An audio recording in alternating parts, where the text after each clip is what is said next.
And thank you for staying with us. Now, according to Student Village, an organization that connects students with companies, the way that youth view and engage with banks, insurance and telecommunications companies is evolving fast.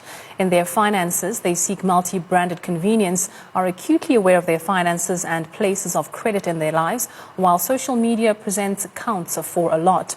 Now, joining us to discuss why service providers should actually wake up and take note of these insights is manager at Student Village, Sechaba Sello. A very good afternoon to you and thank you for joining us.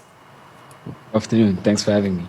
Now, as I mentioned in my intro, the way that youth are viewing and engaging with banks, insurance companies and telecommunications companies is actually evolving quite quickly. And you believe it's time for leading brands to take note of this? Yeah, 100%. I mean, one of the first insights that we got is that not one bank can satisfy the needs of the youth. So they're really using different banks to play to their strengths. So if it's got a particularly good interest rate, that's maybe where they're going to be doing their savings. Or if it's got low transaction fees, then that's where they're going to be doing their transactions. They're really just using it to play to their strengths. Well, I see you've actually called it a polygamous approach to banking that the youth actually like. Yeah. Now, there are a total of 5 sort of need-to-knows that you want to alert some of these industry giants about. You've mentioned the one about one bank not being able to satisfy the needs of the youth. Another approach is the cashless and creditless generation. Well, Generation Y seems to have seen its parents go through a lot of hardships. Just expand a bit more on that, on why we like to be cashless and creditless. 100%. So the whole thinking about credit is that now the youth of now is actually a lot more credit cautious. They've seen what their parents have gone through with regards to credit and being burned by it and that kind of thing. And they have a more cautious approach to how they go about credit. Are they necessarily having credit cards? Maybe less than before, but what we're seeing is that they're shifting away from getting things on credit and rather paying for cash or paying in cash. Another point on the whole cash topic and it being cashless is that there's a shift from using physical cash to it being a lot more digital and online.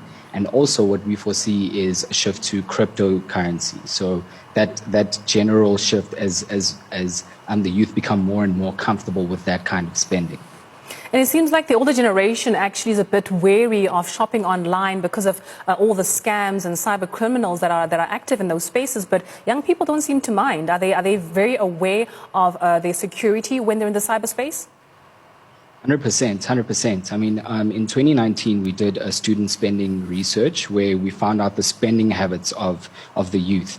And what was interesting is that online shopping had shot to about 64% in 2019. So that, if you think about it, it was that shift from, being wary about that safety. And now you feel more safe when you're paying online, when you're shopping online and when you're completing those transactions. Another point that comes up in your report is who's eating whose lunch. Just tell us a bit more about that phenomenon. Sure. This is actually my favorite section. And it's really just highlighting how your telcos are performing versus how your banks are performing. We've seen different banks that are starting to offer services that your telcos would offer. So, for example, one of the banks is offering SIM cards. And now we're seeing your telcos that are starting to offer insurance facilities or also trying to offer mobile money. So we kind of see that there's this shift or there's these kinds of blurred lines with these industries that are stepping outside of what they conventionally offer. Mm-hmm. And we're asking, like, who's actually eating whose lunch? Is it going to be the future of interactions, or like how does this look for the future? And with banks that are seemingly offering SIM cards and perhaps even allowing you to buy data and all of that, all of the likes of those services, do they have to then partner with some of the existing telecommunications companies? Because I can't imagine that they have enough infrastructure to offer telephone services as strong as those companies. 100%. I think in some cases they have. I know in terms of one of the banks, they are sort of piggybacking off of one of the major network providers. So I think if there is collaboration, then that's great because of that existing infrastructure. But the whole idea behind this topic as a whole was that the youth is chasing convenience and they're chasing ease. So if you're able to provide that convenience, if you're able to provide that ease, and we trust your brand, then we're able to make magic. So that's where the challenge lies here. And then moving on to perhaps the disruptions that are happening in the insurance sector, where there's this thing called adulting light. So where younger people are actually more focused on insuring their devices as opposed to the older generation are focusing on insuring their lives.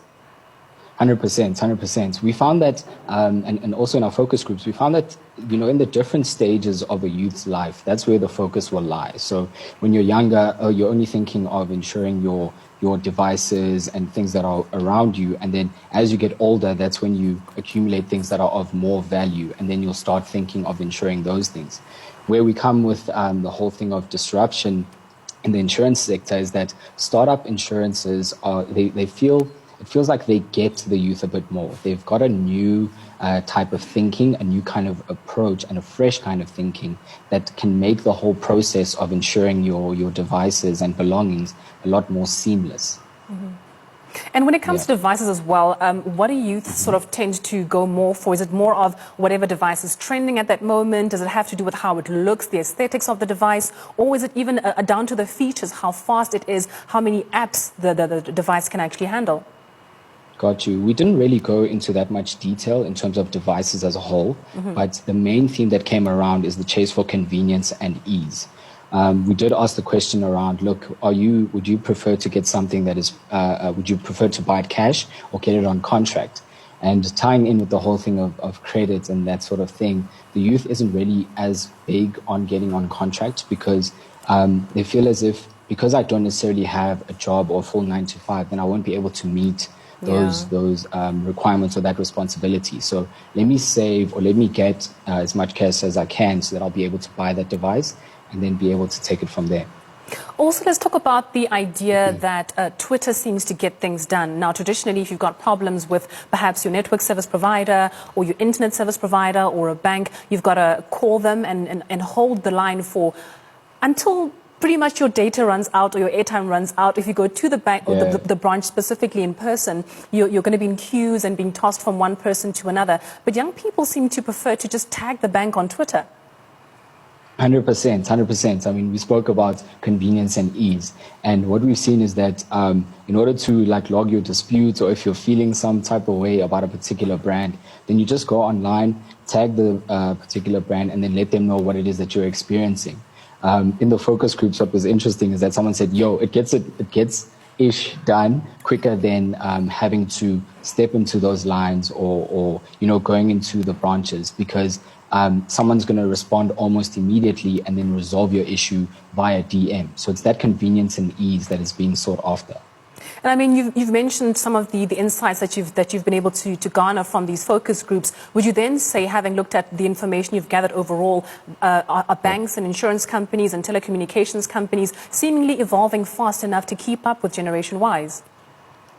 I think they are, and I think some are evolving faster than others.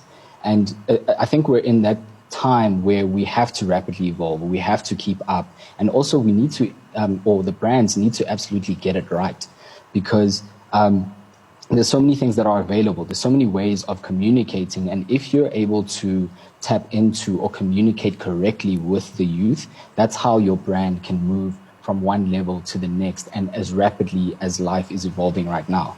I mean, the main point of that we mentioned earlier around it being cashless right now is because COVID has also contributed to that. There's a it feels a little bit more risky to be out or to be actually spending with cash. So how can I be met halfway? How can that convenience and ease come through in what your offering is to assist me in becoming who I need to be or where I need to be or to do what I need to do?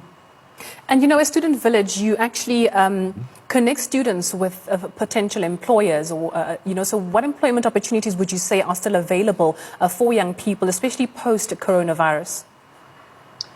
Look, there are various opportunities available. It obviously depends on the clients that we are currently working with and their needs.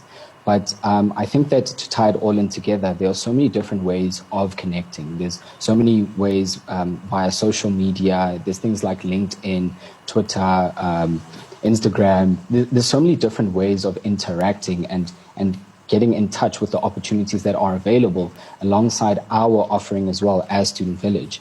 I'll be happy to share our details with you. Then you can get in touch with us on the team and be able to see, different opportunities for graduates that we have too. Well, let's leave it there for this afternoon. Thank you so much for joining us. Sechaba Sello, who is the Insights Manager at Student Village. And still to come, we find out how